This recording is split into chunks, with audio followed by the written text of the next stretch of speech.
Hi, today I'm part of me Tecno Spark Go 2022 and I'll show you how to find and manage sound settings on this device.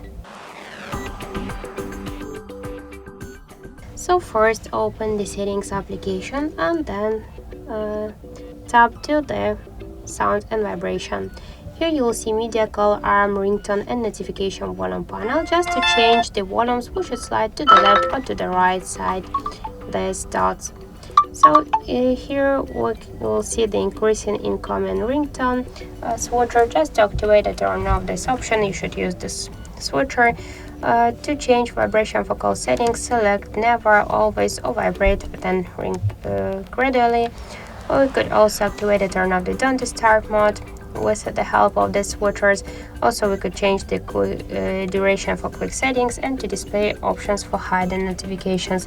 Here we could also allow calls, messages, or notifications from any apps, and to set the schedule, the start and the end time.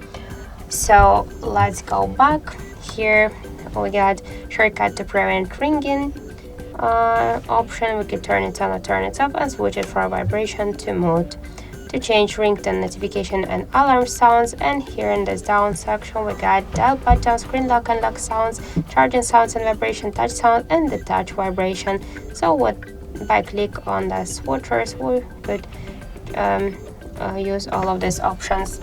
So here we got also the sound attachment. We could activate or turn off the volume booster for speaker, and in DTS sound you could also switch the settings to use the equalizer. So that's it. Thank you for watching, and if you find this video helpful, leave thumbs up and subscribe our channel.